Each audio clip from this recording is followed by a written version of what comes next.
So I just want to say how good it makes all of us, any of us that are our parents, how good it makes us feel inside when we see the pride of a father watching his son stand up here in front of this crowd and give some words. That was really special, Larry. And it was. And I have to also say, when Larry asked me to follow tonight's keynote speaker, Larry Rubin, I thought it was him. I didn't realize that there were two of them, but that was absolutely fantastic. I also have to say something about those that sang the anthems tonight. What beautiful voices. It was incredible. It was very touching.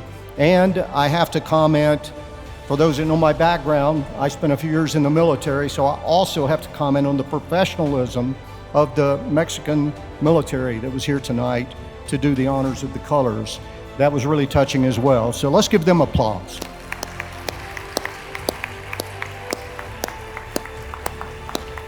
So we always say this, but I'm saying it again. It's a real honor to be here once again with the American Society. The last time I joined you, we spoke about the importance of the relationship between the United States of America and the United States of Mexico. Today, I'm here with even greater conviction. The relationship between the United States and Mexico is unlike any other bilateral relationship anywhere in the world. We are each other's, thank you. And I'll say some of the reasons why. We are each other's largest trading partners, the largest trade relationship anywhere in the world, approaching $1 trillion a year in trade between the two countries. More Mexicans or more people who identify as having Mexican heritage live in the United States than any other nation anywhere in the world, approaching 40 million. And even more Americans live here in Mexico than in any other country in the world. The highest number of flights between the U.S. and any other country are to Mexico.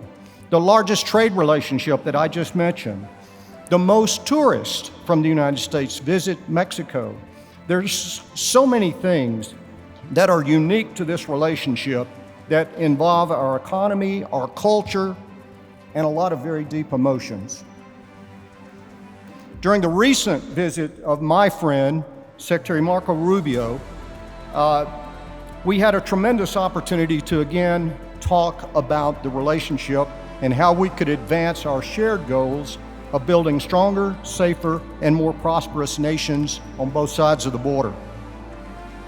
All for the benefit of our people, our people.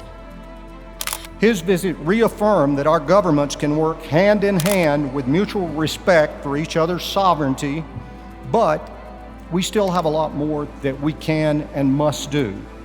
Under the leadership of President Trump, my boss, and President Sheinbaum, we have advanced shared priorities with results in fentanyl seizures. In Mexico, they're up significantly. As a result, seizures at the border are down and deaths in the United States are also down. Irregular migration is at record lows, with 0 migrant releases at the southern border. The transfer of high-profile criminals, both to the United States and some back to Mexico, again show that justice will prevail in the end. We've had historic progress in fentanyl seizures and a landmark agreement to clean the Tijuana-San Diego watershed. These are concrete steps that save lives and protect communities on both sides of the border. But our cooperation goes beyond security. Together, we're preparing the largest sporting event in history, the FIFA World Cup, next year. It's organized jointly by our two nations and with Canada. We are investing in innovation and in artificial intelligence, not only to generate jobs on both sides of the border, but also to create fair, competitive relationships and to counter organized crime. And we're working closely with the private sector, with partners to create solutions to drive prosperity in both nations and to open opportunities for millions of families. That's what new routes and bridges of progress means to me. Building connections that had not existed before, opening doors that were once closed, and shaping a future where both nations live together and people like Larry Jr. have a bright future ahead. America first does not mean America alone. To me, it means the Americas first, all the Americas, especially North America. When Mexico prospers, the United States prospers, and when the United States thrives, Mexico thrives. Of course, there are times when we differ. And I like to tell a story about my marriage. I've been married to my wife, Alina, for 45 years. Almost. Close. Sometimes we differ because frequently she's wrong. And it sometimes takes me a long time to convince her that she's wrong. But we have a secret. And our secret is we try not to ever go to sleep when we're angry. We try to keep talking. We try dialogue. We try to work things out. And eventually she sees things my way. So it's the same way with diplomacy. We just have to keep the dialogue going. We have to continue to talk. We have to find ways to come to win-win on problems that are very complex and sometimes very emotional. Ultimately, for our nations, our priorities are shared priorities. They're the same. We both want to stop fentanyl and other illegal drugs. We want to stop the illegal weapons that are coming into Mexico.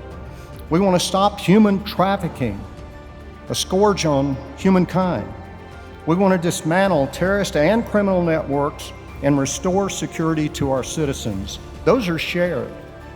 And that's what most people throughout the world, when you really get down to their basic desires, that's what most people want. So, I've said it before, I'll say it again. The United States will continue to be here with our arms wide open.